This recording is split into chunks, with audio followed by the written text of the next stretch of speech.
Live and local with coverage you can count on. This is WNEMTV5 Wake Up.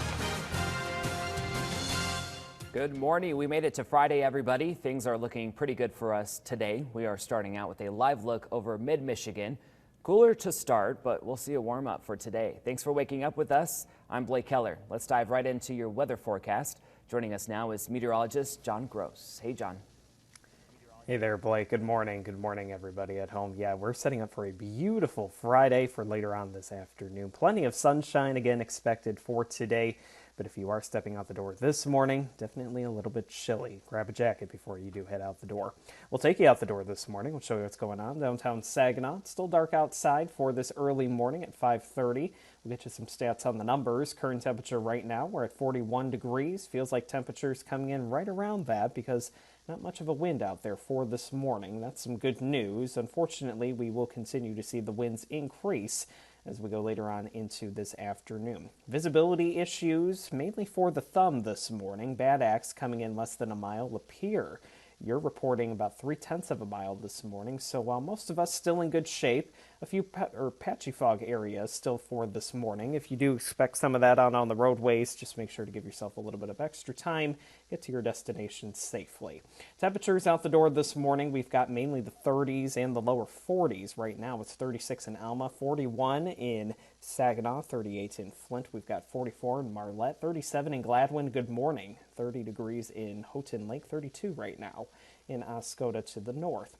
Live first warn 5 pinpoint Doppler radar from MBS. That continues to keep us dry. A few showers near the bridge. Other than that, high pressure continues to dominate our skies. That's going to be the theme as we're going throughout your Friday. We'll go ahead and take the broader view here on the sky tracker, and it does look like we will have high pressure settling in for a good majority of today. Hour by hour forecast later on this afternoon. We'll have temperatures continuing to warm very nicely from the 40s to the 50s by the lunch hour and then into the 70s this afternoon. Plenty of sunshine to go around. Again, there's a look at your high temperatures across the board. Mid-70s can be expected for your Friday. We'll take a look at the full weekend forecast and when we can see some more chances for rain coming up in the full extended forecast in a little bit. Blake, back to you. When I put my hand on the Bible and took the oath of office 22 months ago, I knew this job would be hard. But I'll be honest, I never could have imagined anything like this. Michigan Governor Gretchen Whitmer made national headlines once again this week.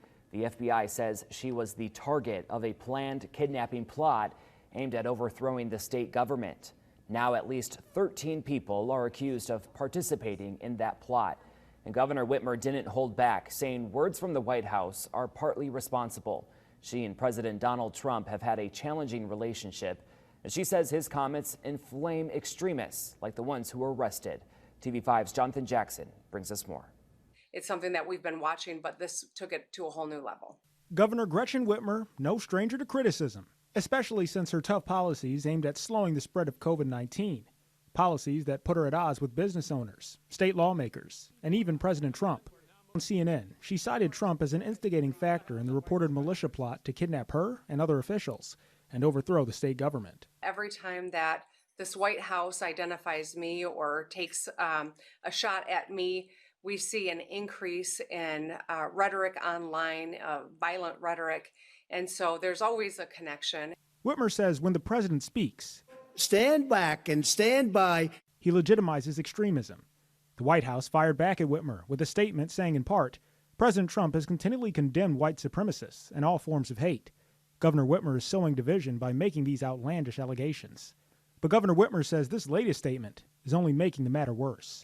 You know, the fact that after a plot to kidnap and to kill me, this is what they come out with. They start attacking me, as opposed to what good, decent people would do is to check in and say, are you okay? Which is what Joe Biden did. And I think that tells you everything that's at stake in this election. In Saginaw, Jonathan Jackson, WNEMTV5. And the president tweeted last night he does not tolerate any extreme violence, that he defends all Americans, even his critics, and tells Whitmer it's time to open up the state, its schools, and churches. The governor's mansion is undergoing a $1.1 million security upgrade. It was planned before the pandemic and before protesters demonstrated outside the home back in April. The upgrades include a high security fence and intruder detection system. Work is expected to wrap up next month. And we're learning new details about the alleged kidnapping plot this morning. Authorities say this home in Jackson County served as a training center for the suspects to carry out their plan. The FBI raided the home of Pete Musico and Joseph Morrison. Now they're charged with threat of terrorism, providing material for terrorist acts, and felony firearm violation. Neighbors say they heard weapons being fired on the property and saw people in military fatigues walking around. Linda and Charlie Barnett say they heard the raid just after midnight Thursday. It sounded like Vietnam, you know? Well, we heard the copters and they just never stopped and they kept circling and they had lights For 2 on hours, and I'm thinking, for a couple wow. hours, man. I mean, that's like normal. So far, 13 people have been charged in the plot to kidnap the governor and overthrow the state government. Now, the FBI also raided a home in Livingston County's Heartland Township. It belongs to 24-year-old Ty Garbin. The FBI says he's one of the people charged in the conspiracy case. State police and a SWAT team helped carry out the raid. Some officers were seen wearing camo and carrying guns. Here in Heartland, you don't hear it, especially in this type of a neighborhood, because we have all kind people here.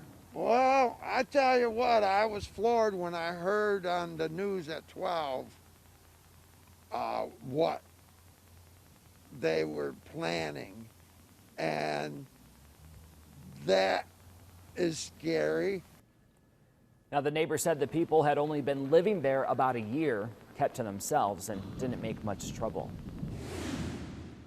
Well, some of the suspects accused in the kidnapping plot reportedly belong to a militia group known as the Wolverine Watchman. An organization that keeps tabs on extremists in Michigan worries they may have further-reaching ties. Now, feds busted members of the militia group who allegedly plotted to abduct Governor Whitmer from her vacation home. Carolyn Normadin with the Michigan Anti-Defamation League says this is the largest arrest tied to the militia movement since 2011. She's concerned the Wolverine Watchman members may have ties to other local militias as well.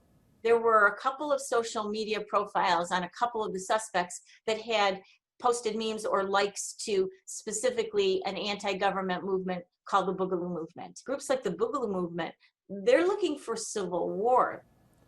Normadin tells TV5 the intensity of these extremist groups is on the rise, with much of their recent anger directed at government control during the pandemic.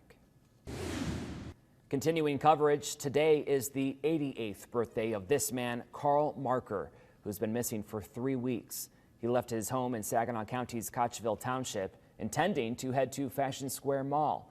That was the last time his family saw him. They're offering a $5,000 reward to find him. More local news. Today is the long-awaited groundbreaking on a baseball field designed for kids and adults with disabilities. The Midland Miracle Field will be made of rubber, making it accessible to more people. The groundbreaking for the $1.6 million project starts at 2. Love to see it. How exciting. Happy Friday, everybody. TV5 News Time is 5:39. The feds put an end to an elaborate plot against Governor Gretchen Whitmer. We take a closer look at what investigators uncovered. Plus, we hear from a Michigan business owner who reportedly housed one of the suspects. And what would you take with you on a trip to the moon? Find out why NASA is asking that question.